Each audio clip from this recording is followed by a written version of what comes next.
Colleagues stole my position, and now I get to watch her struggle worse than I did in it. I'm a teacher at a decently affluent public school. For the most part, I love my job. I've made genuine friends among staff members, and the students make the hard work worth it. There are, of course, the negative parts of teaching you always hear about. Low pay, grading on off hours, etc. But for the most part, the deal has been good. A few years back, I was recognized by my old boss as a potential leader in the building. He stressed to me that I was very data-oriented and likable among my colleagues. I know my way around Google Sheets and Excel when it comes to collecting and organizing student data, and am really solid with parent communication. I was hesitant, but eventually I agreed and became a leader for a group of teachers and students at the school, in charge of organizing meetings, overall student educational success, etc. That old boss who promoted me left, and I was stuck with a new boss who I didn't know well. Here's where things get messy. I have sensory processing disorder and mild hearing loss. It's hard to explain, but sometimes I genuinely do not hear things correctly. Think if you said, "I'm going to pick up Stacy," I might hear something like, "I'm gone, just wait and see." This happens at least once a day and usually isn't that big of a deal. Unfortunately, it isn't curable, but I manage. In meetings with my new boss would push strategies that were based around focusing on students whose state test scores were almost passing. The idea was that you would focus on all students but give extra attention to these guys. These initiatives were never written down, and I would find out later that was because the legality of such a thing is iffy at best. When these ideas were shared with me, I would constantly ask the boss after the meeting to repeat herself and then check my notes to make sure I heard her correctly.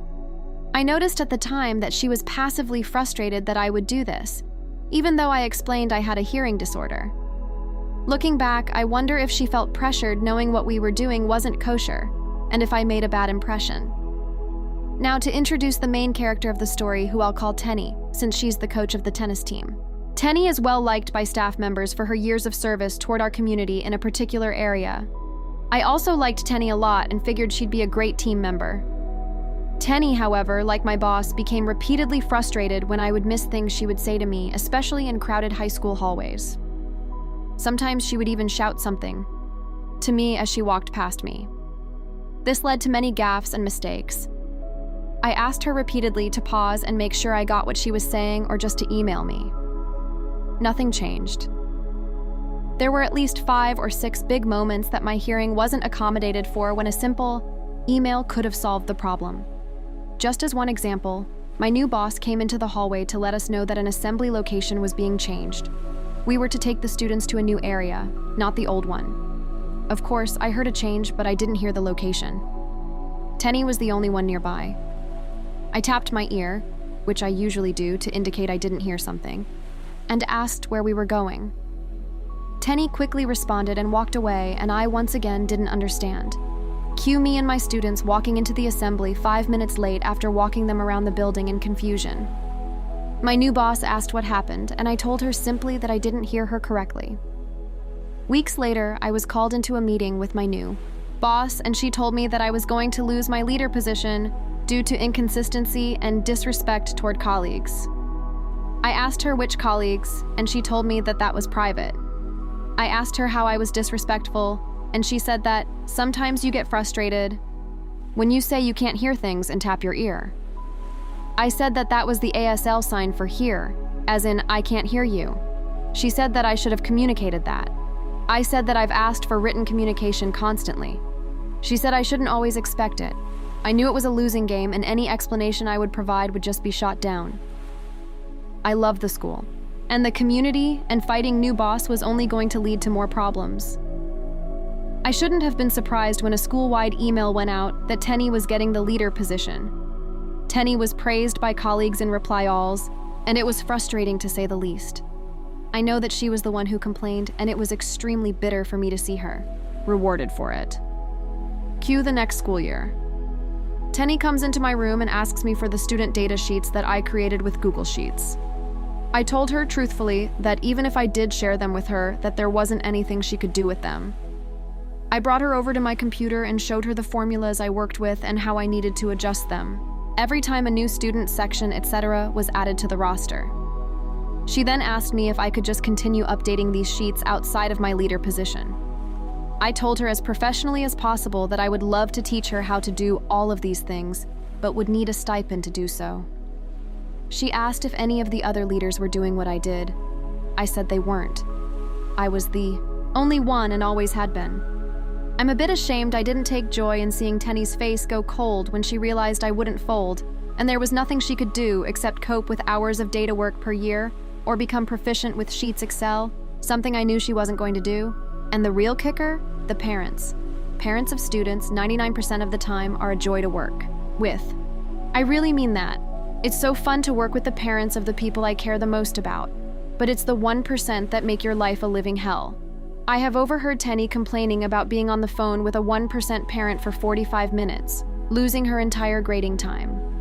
A call like that would have taken me about 5 minutes tops, since I have the experience of knowing how to stop circular arguments and get the parent on my side for an issue. What has taken me minutes is taking Tenny sometimes hours.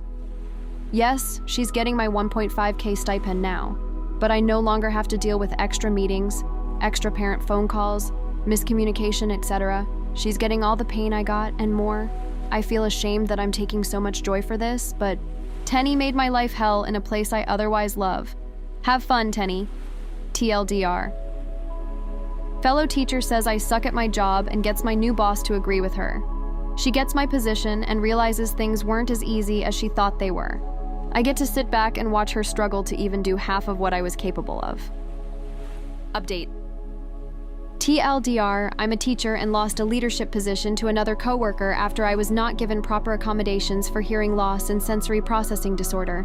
I was scrutinized for failings related to it, and the coworker who threw me under the bus got my position and is now struggling worse than I did. Update. It's been a semester's worth of school, so I figured it's time for an update. To say that things have been going well for me has been an understatement. As several comments pointed out in my original post, my 1.5K a year stipend was not worth it. The mental load that left with my leadership position was enormous. I feel so much lighter now, and I've been able to use the time and energy I now have to devote into my community projects.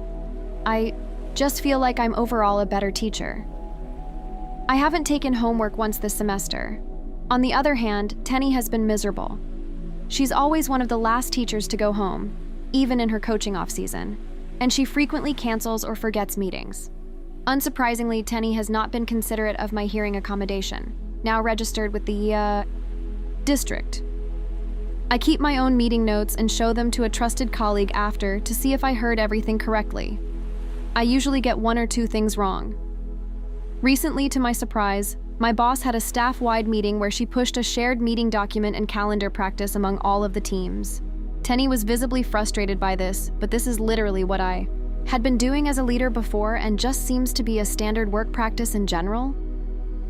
A trusted colleague told me after I uploaded my original post that Tenny and 2 other teachers were the ones who complained about my lack of preparation and inconsistencies to my boss.